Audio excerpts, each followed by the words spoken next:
production begins in 5, 4, 3, 2, 1. Welcome to Community Foundation Spotlight. I'm Erica Joseph, President at the Community Foundation of the Eastern Shore, and this is our opportunity to periodically update you on all the wonderful work that is going on right here on the Lower Eastern Shore. And today I am privileged to have Therese Hamilton with us. Thank you for being here. Thank you for having me. And you are the Executive Director at the Salisbury-Wicomico Arts Council, but also the President at the County Arts Agencies of Maryland. So Yes. doing double duty and really serving our community well. So thank you. Oh, you're welcome. It's my pleasure. Now, I have had the opportunity working with the Community Foundation to interface with you and the other folks at SWAC quite often over the years. But for anybody who's not had the chance to interface with you, talk a little bit about what the Salisbury-Wicomico Arts Council is and does. Oh my goodness. Well, we're the umbrella arts for the county. So things are distributed through us. So our mission is kind of four different important things, all equally. We fund the arts, we give grants and scholarships, so we keep everybody dancing, singing, acting, painting in our county. We promote the arts to make sure those things are known and available. We program the arts. We have our own arts programming that we take care of. But one of the biggest things we do is advocate, and people don't usually realize that we advocate regionally, statewide, and nationally to create awareness and get funds for the arts. So those funds can be given everywhere, you know, the university, the schools, not just to SWAC, but it goes everywhere.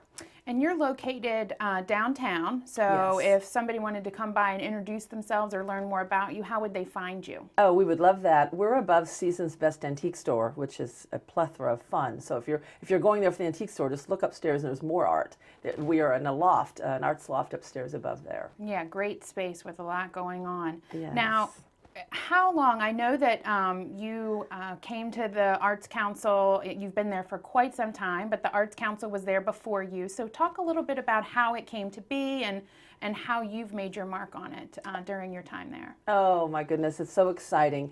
What was really exciting that people don't realize lots of times is the Salisbury-Wicomico Arts Council is the very first arts council in the state of Maryland.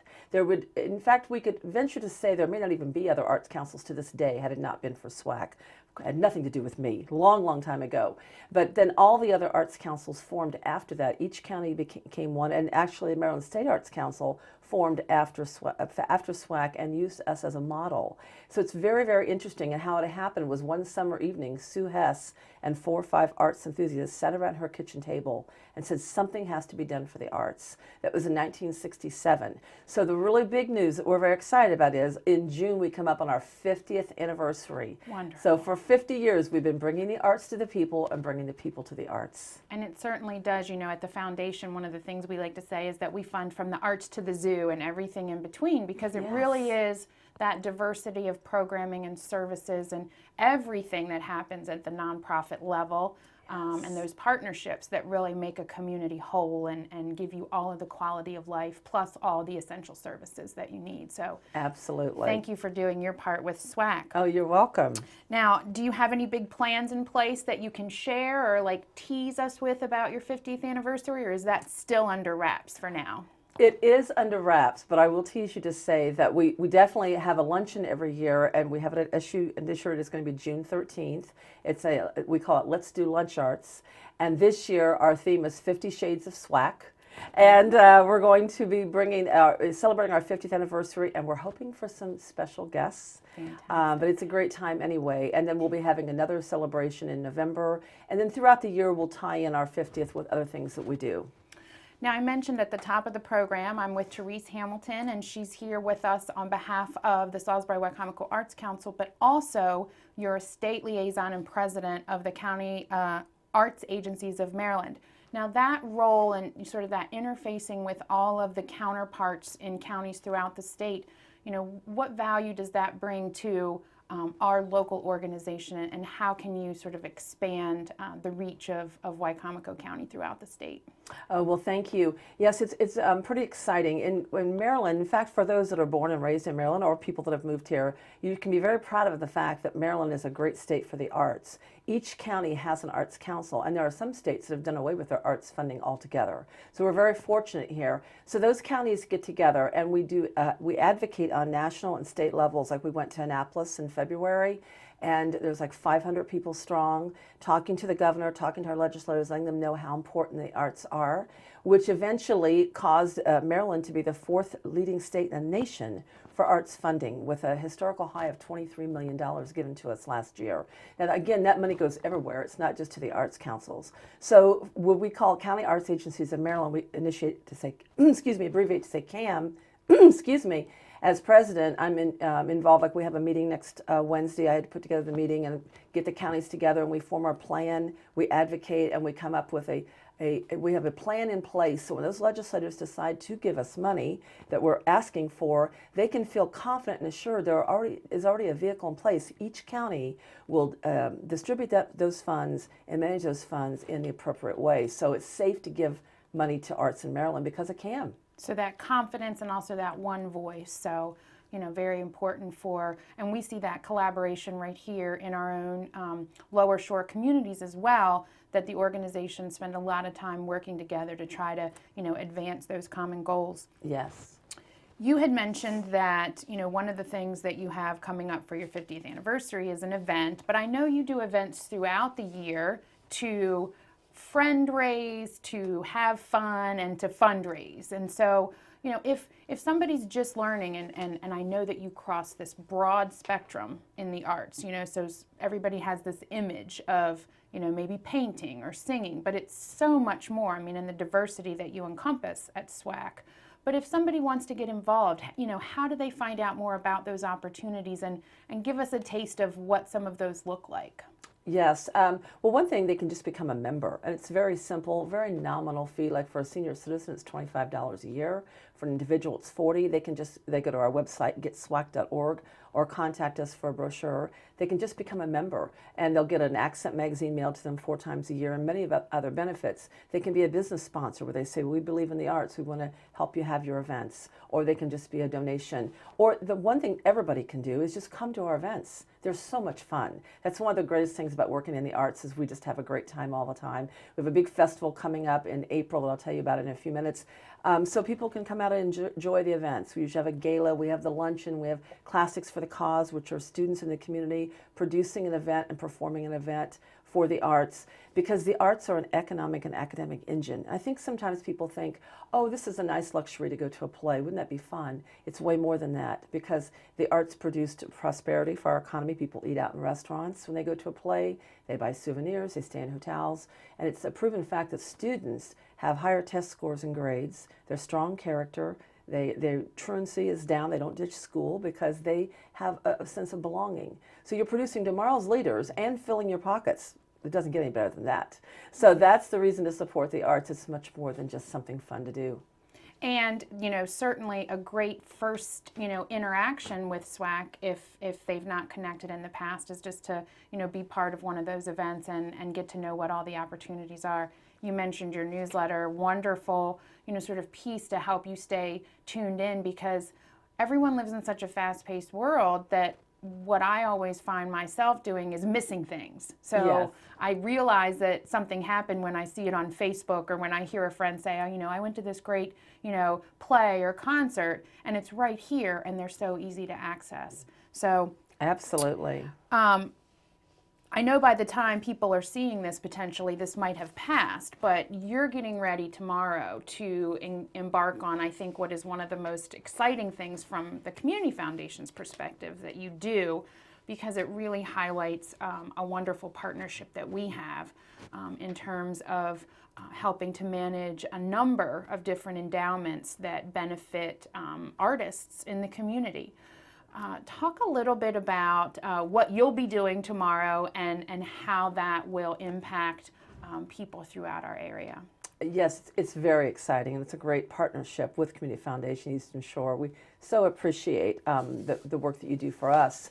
So what happens tomorrow is one of the things that SWAC does, again, that people don't usually realize, it's a swinging door of funds. When we have a fundraiser and bring money in, or someone gives to an endowment that's located at your facility, that money is then given back out to the community. So the more we can bring in, the more we can give away. Tomorrow's one of those fun giveaway days. So we have students in the community. We have young people that are very talented. We've got pianists and visual artists and soloists and instrumentalists and dancers in the community that want to go on to college and higher education in the arts.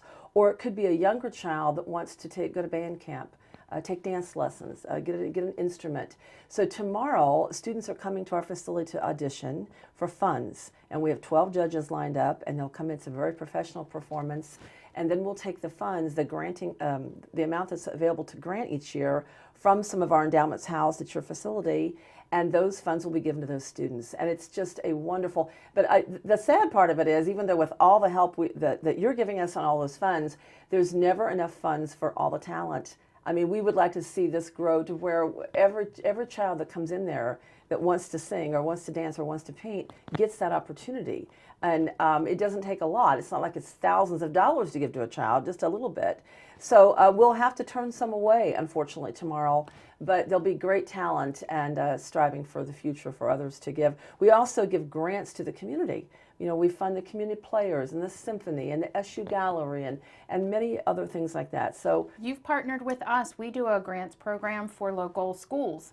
Yes. And you've been a wonderful partner in helping to buy musical equipment for music classes where we could do part and you could do part, and dance programs, and just a number of things. So that as you mentioned, there's seemingly never enough financial resources to fund all the wonderful needs that exist and the programs that are there to help meet them. But we've been able to work together on quite a few things over the years, and so we appreciate that partnership very much. Like the instrument barn, for example. That's a great thing. A child in Wycomico County can have a free instrument if they'll come to us, and it came through SWAC and through the Community Foundation, putting together where people will donate. You got that clarinet in your attic, it's sitting there, give it to us, we'll refurbish it, give it to the child, they take lessons, they can keep it all the way through high school, and when they graduate high school, the instrument goes back to the school to be given away again. I mean, it's just a win-win for everyone. So if you're in the position to have an instrument to donate, or if you're a student in need or know a student in need, make sure you contact the Salisbury-Wycomico Arts Council and Therese Hamilton, because that instrument barn is, it's one of those things that we've mentioned to people along the way, and it's like the best kept secret. So, yes. But that's like so many things. So this is a great chance. So thank you for mentioning that, because having that access, especially knowing how expensive they can be. If you have a student, in your family, a child in your family, you want to encourage them, but sometimes it's a big step to say, I'm going to buy this instrument, and it may not be a fit. So this is a wonderful opportunity to help connect and make sure something's really going to be, a passion for them before the family makes that investment. Absolutely, because nowadays, a family's trying to put food on the table, house mortgage, car payments, all the things that you have to do. The arts are one of the things they'll say, well, honey, we just can't afford that. So we're coming in to fill that gap to say, yes, we can afford it. Together we can do this. The schools, we give art grants to schools, which you've partnered with us on that. We have one coming up with Poetry Week. And that's, when the budgets are cut, it's not, sports or math, it's the arts. So we're trying to save the day together. Now the Arts Day. Well, and there are always so many, ways that you can make a difference. And so I want to remind viewers, if they're just joining and haven't been able to look into partnering with the Salisbury-Wycomico Arts Council, what's the easiest way for them to find you online or contact you by phone? How do you direct people? Okay, our Facebook page is very, very active. So if they want to find us on Facebook, they'll see all the upcoming events and everything. Our website is getswac.org, and you're able to join and buy tickets for events through that. They can call us at 410-543-ARTS. So it's 410-543-ARTS. And of course, we'd love them just to stop by and see us. And we have a big festival coming up April 29th. So it's a great opportunity to come and find out what we're about and have a lot of fun and learn more. And the festival that you mentioned, this is going to be your 4th annual. Yes. And you are downtown, correct? So you're on the river. Yes. And talk a little bit about, when they come to the River City Arts Jam, what will the experience be like if they haven't been before? Oh my goodness, it's wonderful. We'll have 40 or more art vendors set up selling their art and displaying their art, performing their art. We'll have on stage in headquarters with all the garage doors, the big doors up, different types of art all day long. There'll be poetry readings, jazz, classical, guitar, dancers. All the arts will be just demonstrated. Like every half hour, a new band will come on. We'll have food trucks. We'll have some headquarters bar will avail to have some drinks in their area. And then the biggest thing for the kids is we have a huge inflatable park. We have 7 huge inflatables that they can get in, slides they can go down. There's something for everybody. We're only asking $5 to get in for a family fun day.